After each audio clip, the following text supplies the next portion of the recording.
Tonight, no part of tax reform bills recommends scrapping TETFON, Naseni and NITDA, nor will it impoverish the North, Presidency clarifies. National Dialogue advocates paradigm shift over local governance structures. Strengthening local government system will relieve of unnecessary burdens. And process of rebuilding Tudun Biri from tragedy to progress 1 year after tragic drone misfire incident. Tudun Biri has a special place in our hearts. Welcome to the Nigerian Television Authority's Network News. Tonight, I am Naja'atu Tijani, and Adiola Komiakiri joins us from Lagos, while right here in Abuja, Benny Adams is on business. Benny, what has artificial intelligence got to do with business? Well, the business community is trying to understand artificial intelligence for efficiency, not for it to take our jobs and our businesses. And Bade Adele is in the sporting arena. Bade, now that the African military games are over, what can we learn from it and what should we expect? Well, the challenge is for the Nigerian military to make it a hat-trick of wins at the next edition. Having won it 22 years ago in Nairobi, Kenya, and now in Abuja. Excellent, Bade. We'll be looking forward to details and more sports news. And remember that this broadcast is being streamed live on our website, nta.ng/live. Don't worry about missing any part of the bulletin, as you can catch the replay on our YouTube channel. Do follow us across social media as well. And now the news in detail. The federal government says since the public debate around the transformative tax bills before the National Assembly began over the last few weeks, various political actors and commentators have tried to distort the facts deliberately, misinforming and misleading the public. In a statement, Special Advisor to the President on Information and Strategy, Bayo Onanuga, notes that most reactions are not grounded in fact, reality, or sufficient knowledge of the bills. While some commentators have attempted to incite the people against lawmakers, others have polarized one section of the country against another. The statement clarifies that tax reform bills will not make Lagos or Rivers more affluent than other parts of the country, nor will it destroy the economy of any section of the country. It will rather enhance the quality of life for Nigerians, especially the disadvantaged who are trying to make a living.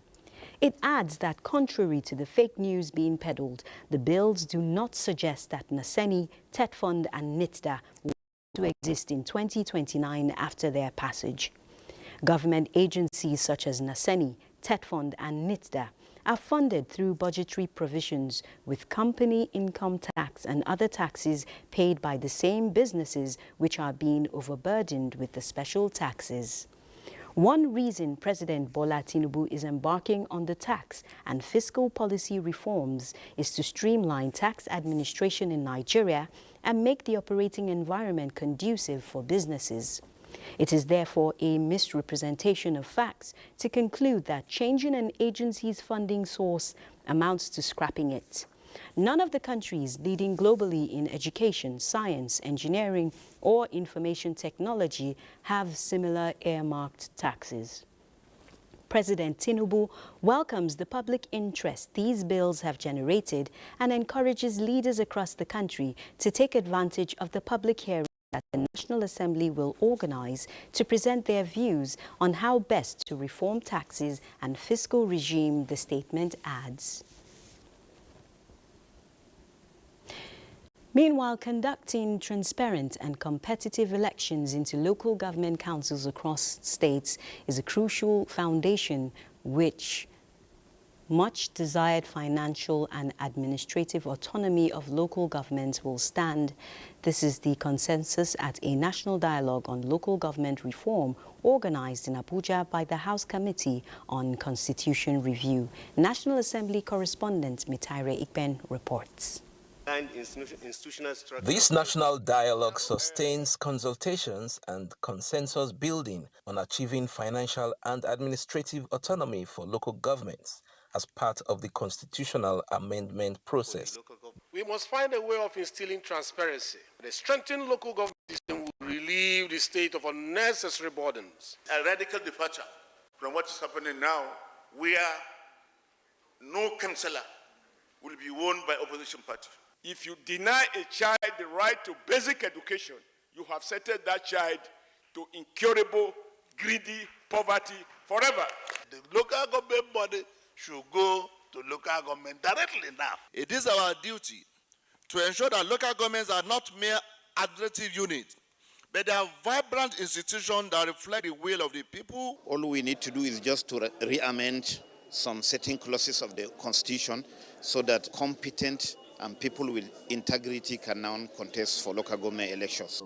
At a different public hearing on the Public Procurement Amendment Bill 2023, lawmakers are optimistic that issues of delayed or abandoned federal government projects will become history if the bill scales through.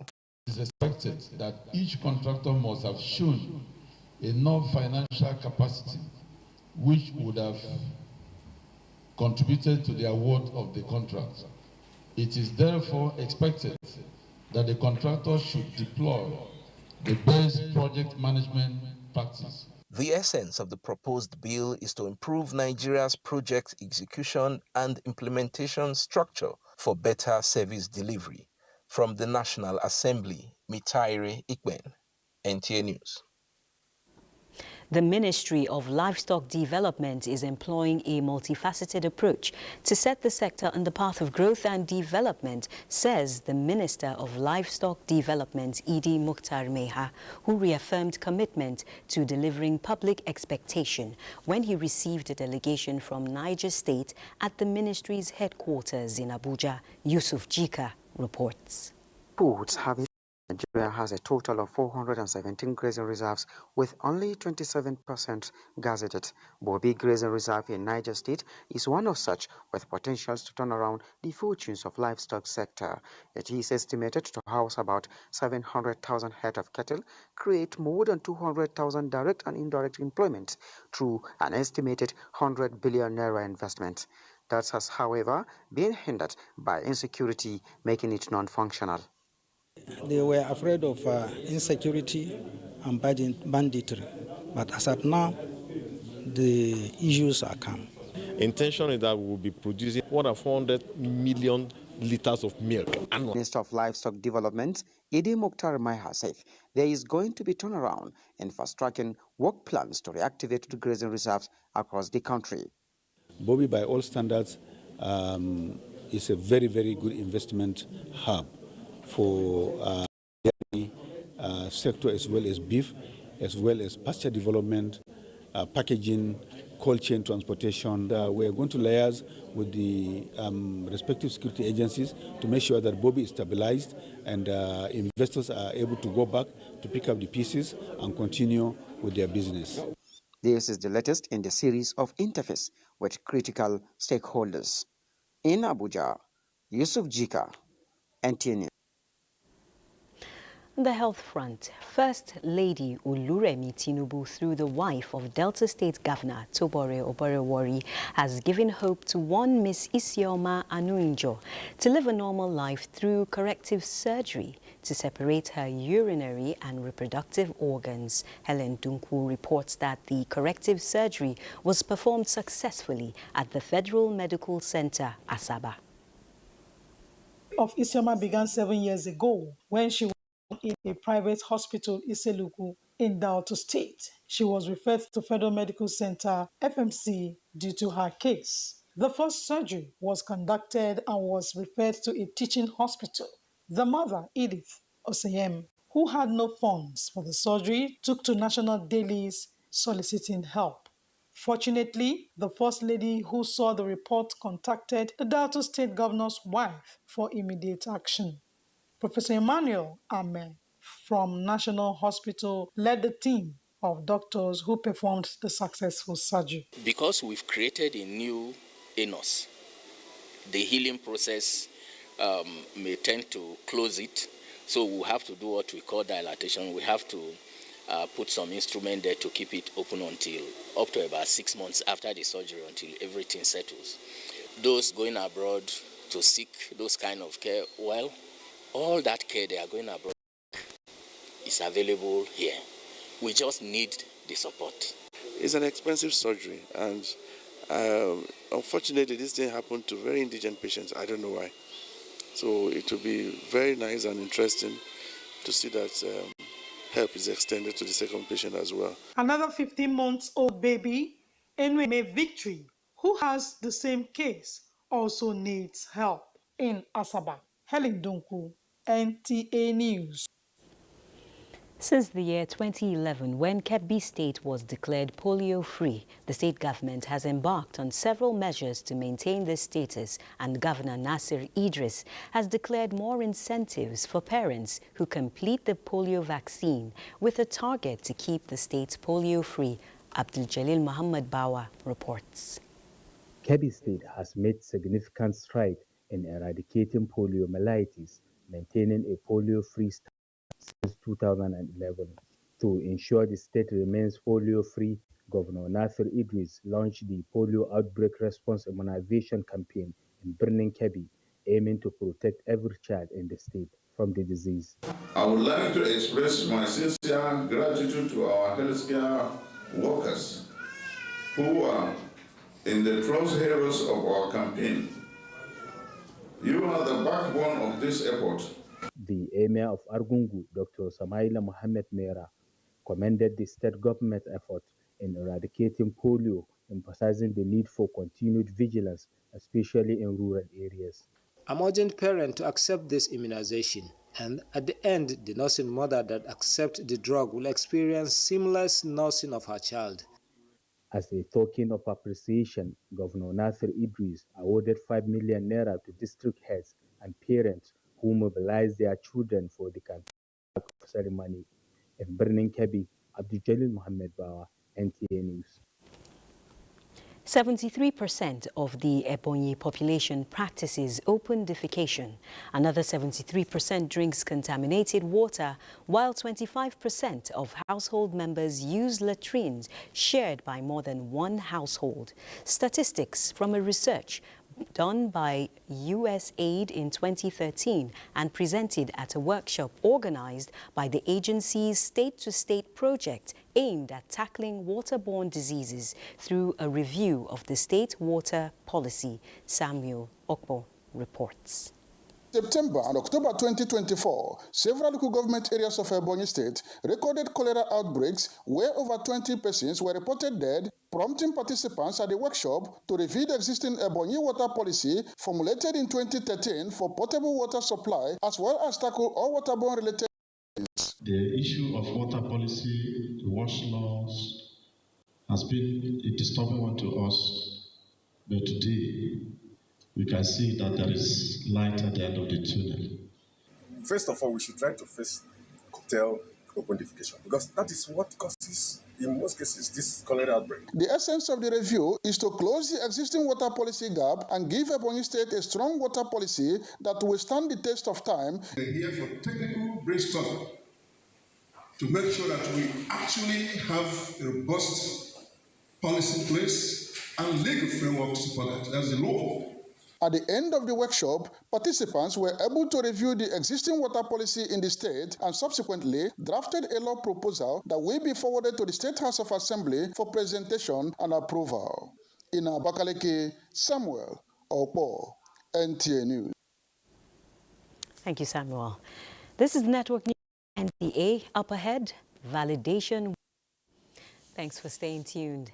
The Chief Judge of the Federal High Court, Justice John Tsoho, has urged judges and judicial officers to adhere to best practices in justice delivery as they navigate the challenges confronting the Federal High Court in particular and the judiciary in general. Justice Tsoho stated this at the 2024-2025 Special Legal Year Court session held at the headquarters of the Federal High Court in Abuja. Chukunonso Mwabweze reports. The court section which marked the commencement of the Federal High 2024-2025 legal year provided an opportunity for the Chief Judge of the Federal High Court, Justice John Soho, to take record of achievements, challenges and prospects, as well as reaffirm commitment to excellence in the administration of justice. In this new legal year, I call upon all judges and staff of the Federal High Court to rededicate themselves to the pursuit of justice. The Nigeria Bar Association and the Body of Senior Advocates of Nigeria, while lending their support to upholding the dignity and integrity of the nation's judicial sector, called for judicial reforms to enhance justice delivery mechanism in the country. The court must improve access to justice by developing the courts to be user-friendly, applying technology to speed up the filing and service of court processes, disposing of cases promptly, and putting in place measures that ensure quick dispensation of justice without resorting to technicalities, delay or time-wasting measures. We must take a stand. This profession teaches us to take one side. Let us take the side of the nation. At the commencement of the current legal year, which got underway in September, a total of 155,969 pending cases were inherited from the previous one. Adjudicating on these cases, as well as the ones expected to be filed within this period, are the huge tasks before these judges. Chukwunonsonwa Bweze, NTA News.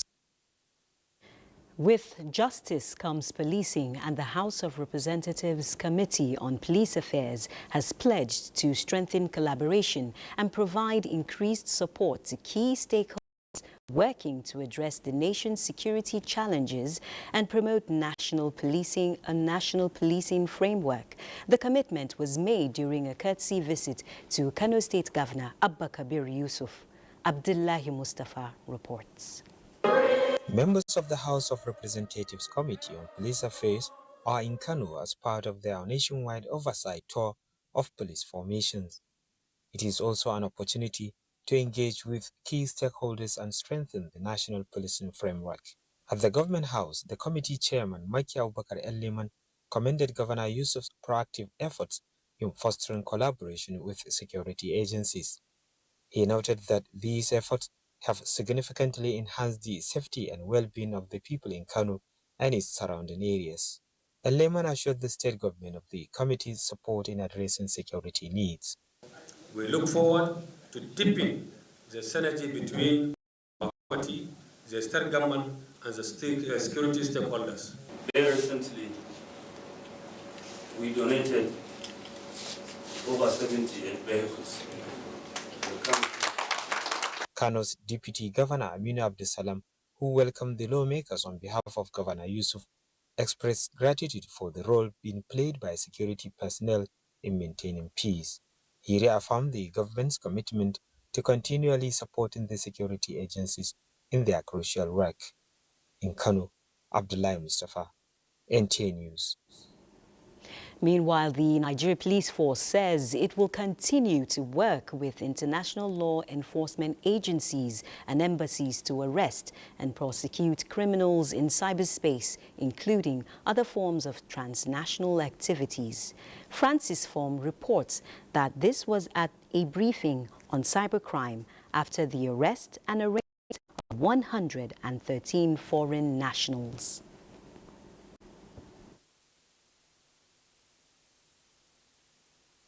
During investigation, operatives of the NCC recovered a vast array of digital critical evidence. These assets recovered are suspected to have been used in executing a range of cybercrime activities, including unauthorized data breaches, marketing scams, and other cybercrime activities.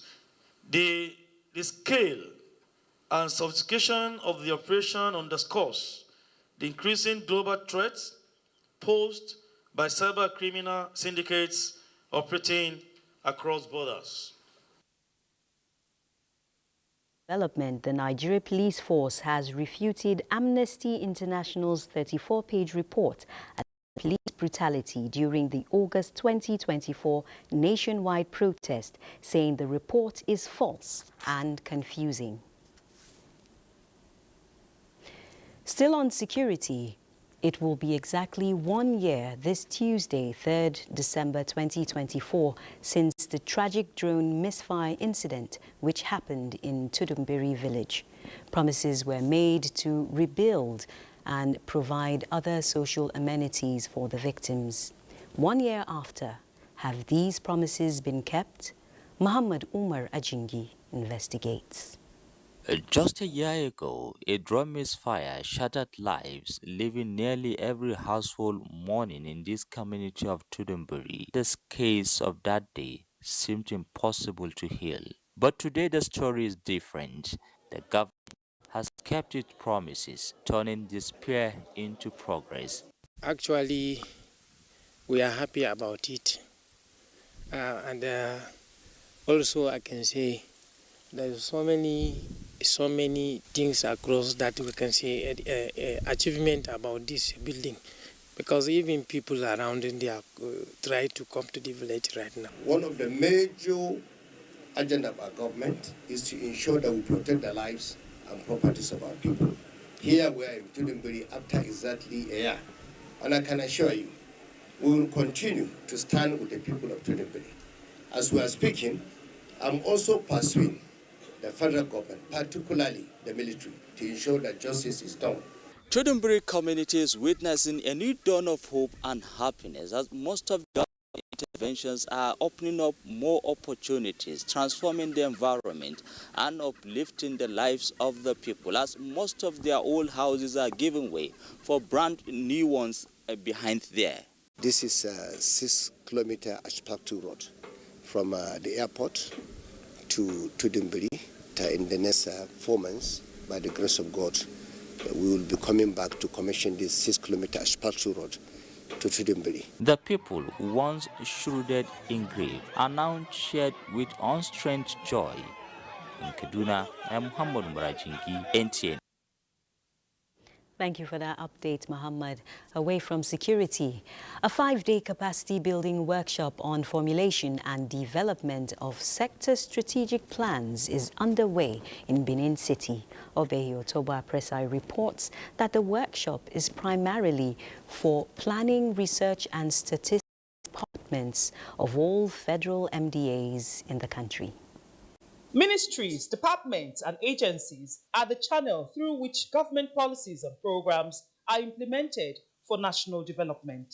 The success of this economic transition depends largely on the formulation and development of each sector's strategic plans. It is for this salient reason that the Federal Ministry of Budget and Planning is organizing this 5-day capacity building workshop for federal planners, researchers and statisticians. No nation grows by accident. Every nation gets to its height by intentionally adopting a strategic document which they own. Very soon, the present plan that we have, which is National Development Plan 2021 to 2025, will be elapsing. And for that purpose, we need to start the process of getting a successor. The participants emphatic that the workshop is a useful tool that will aid alignment of socio-economic plans and projections. It's important that we understand how we're expected to plan, where we're supposed to put priorities on, and then how we're expected to bring our development plan into action. For us to bring our ideas, to have a cohesive strategic plan using the plan from the NDP. The workshop will also feature presentations, reviews, and alignment of MDA's strategic plans with the National Development Plans 2021 to 2025. In Benin, Obehi Otuba Presai, NTA News. As it's said in civil service, if you fail to plan, you fail, you plan to fail. Now let's join Adiola in our Lagos Network Center for more news. Adiola. Lagos Nadia too. Well, yes. Nigeria is leading the conversation on finding sustainable solutions to long-term challenges associated with internal displacement in Africa, with special focus on private sector involvement. Diana Ajala reports that this was at the first ever roundtable discussed in Lagos, where 11 countries participated with support from the United Nations High Commissioner for Refugee, UNHCR. Report by the United Nations High Commissioner for Refugees estimates that in year 2023, about 76 million people were internally displaced worldwide, and half of this number are in Africa, with Nigeria accounting for over 3 million.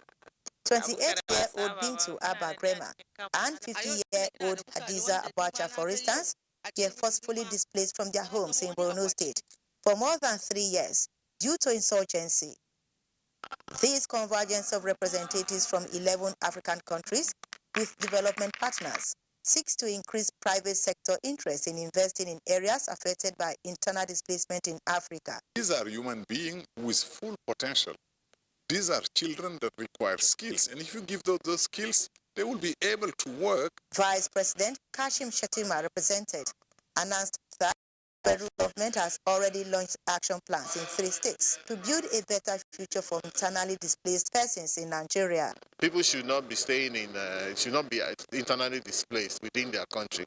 People should not be staying in camps and refugee camps and so on for a long period of time. It's a moral imperative, and Nigeria is signatory to the Sustainable Development Goals, which means we should leave no one behind. Finance and capacity building mechanisms were identified as part of solutions that would engender inclusive resolution to internal displacement. With states government and the federal government having an action plan to drive the process, I think for the private sector, all it needs to do is to key in. Everything within the IT, human capital development is our biggest asset. The strategic partnership with governments, private sector, and development actors is expected to cover opportunity lapses, provide climate insurance, and financial inclusion for the internally displaced. In Lagos, Diana Ajale, NTA News. For the past 60 years, Flour Mills Nigeria PLC, one of the country's largest food brands and maker of golden penny semovita, has been providing Nigerians with various nourishing products.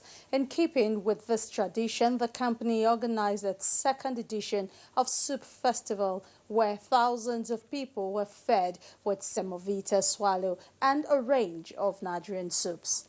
Hingino John Adams, who was there, will now tell us more. Golden penny semovita prides itself as the king of swallow.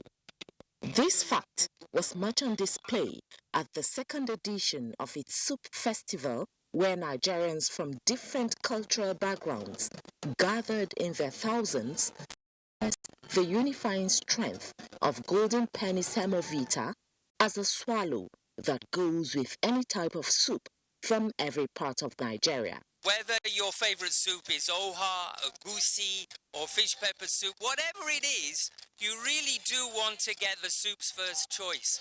And Golden Penny Semovita has excellent quality, the moldability, it brings fiber. It's all about giving our consumers a chance to experience the brilliance of Golden Penny Semovita with any type of soup from any region from the country. Management of the company says the soup festival is part of its way of giving back to the society. We continue to try to use every opportunity we get to celebrate both Nigeria's heritage and Golden Penny's food's heritage, which is largely about giving the consumer the kind of top quality product that they deserve. It's conglomeration of all our culture as far as the eating pattern is concerned and diet, and then bringing them under one roof for everybody to celebrate. While offering families the opportunity to relax, eat together, and bond more with various games, the festival also provided some lucky customers with the chance to improve their culinary skills, as the company sponsored them for a master cooking class by professional chefs. Lot of goodies were also won during a raffle draw. In Lagos, Hingino John Adams, NTA News.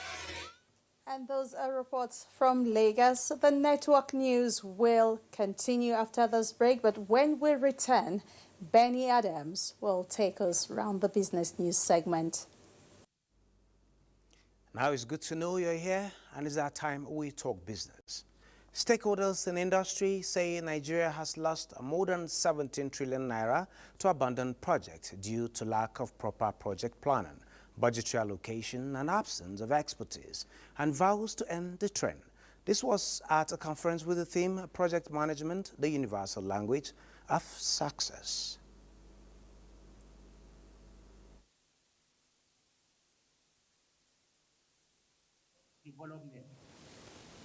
Every infrastructure project completed, every innovative solution launched, every policy reform enacted contribute to a broader vision of progress and sustainability.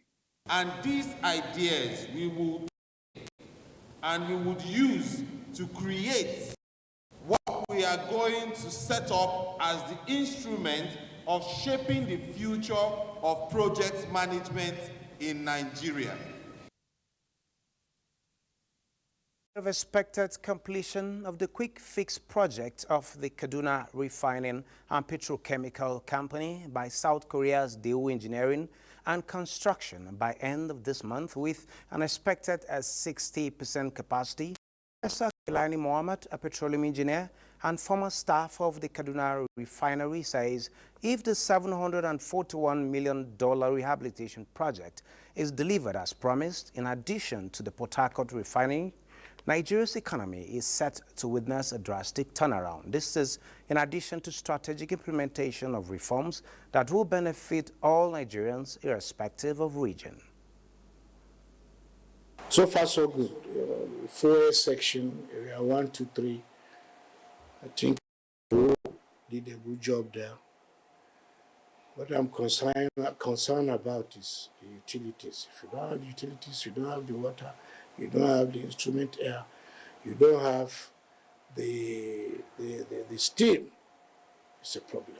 But we hope the target that management gave NNPC, the Mele Carry, is December 31st. We hope we will be able to meet the target. These refineries can operate for at least 100 years. For example, that of Kaduna has been operated only for about 40-something years. With good maintenance, we still have a long way to go.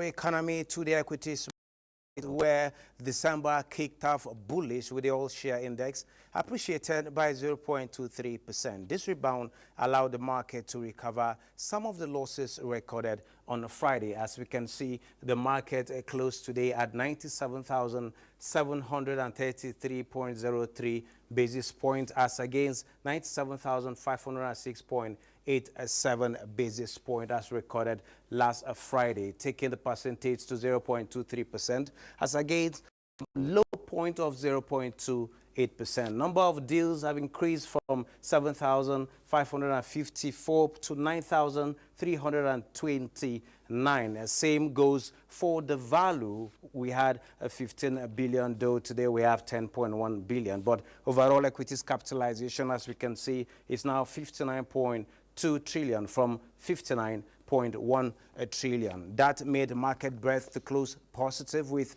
35 gainers against 24 losers, and actually 63 equities did not change. And looking at the top trades, we have Jopo Gold 72 million, United Bank for Africa 7.8 million, Access Core 53.6 million, which is to say the banking stocks actually took the second and third spot instead of the first spot, as we witnessed last Friday. Well, this is it on business. But the news continues after this commercial break. Do stay with us. Glorious signs and wonders revolve around the birth of Jesus Christ resonated in songs, messages, and other colorful activities performed by national broadcasting houses in Nigeria. The Nigerian Television Authority, NTA, Federal Radio Corporation of Nigeria, FRCN, and Voice of Nigeria, VON, at the annual service of 9 lessons and carols at the National Christian Center, Abuja. Olusheye Adiabo reports that the theme of this year's edition is Jesus, Our Victory. 2024 FRCN, NTA and VON service of 9 lessons and carols is the 28th in the series, which signals the beginning of the Yuletide.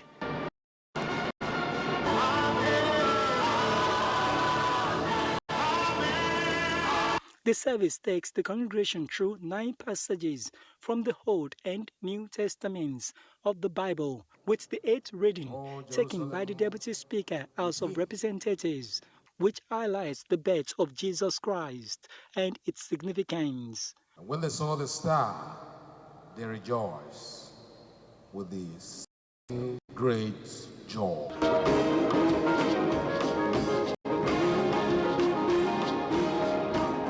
Messages from the clergy, the wife of Nigeria's President Oluremi Tinubu, including the Minister of Information, enjoin Nigerians, especially Christians, to take the lessons of the season at heart by promoting the nation's unity and stability. So Jesus is a victory over sin, victory over self, victory over death, victory over Satan, but he's also victory over bodies. I implore you all to let us imbibe the spirit of Christmas, which is of love, of joy, of fellowship and harmony with one another. Let us intensify our efforts to build a Nigeria where everyone is valued and respected, regardless of their faith or background. Finally, let me use the opportunity to appreciate the NTA, FRCN, and VON for putting together this year in, year out. And honestly, it is an example to other organizations. Other administrations elucidated that Nigeria must be in peace and harmony. In Abuja, Oluseyi Adiagbo, NTA.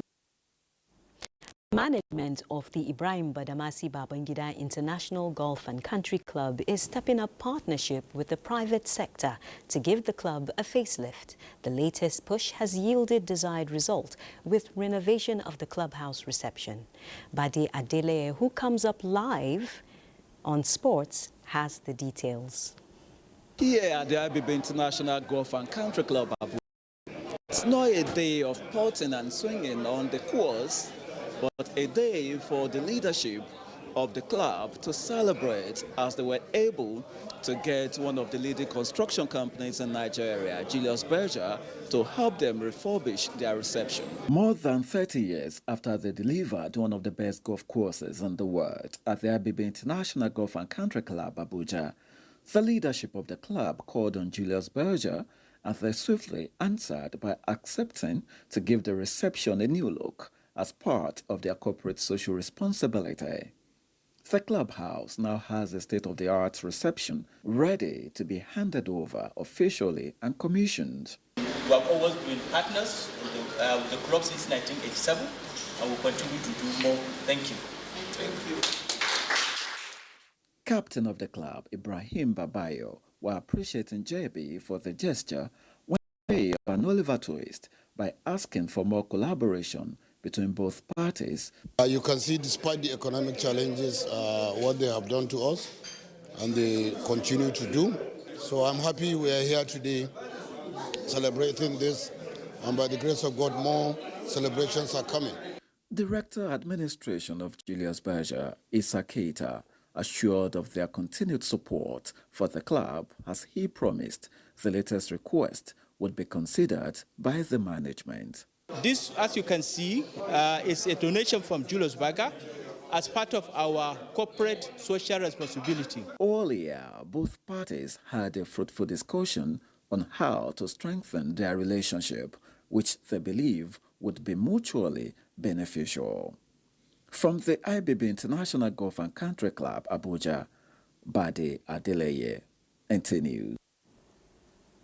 From the golf and now live in studio, here is Bade Adeleye with more sports news. Bade?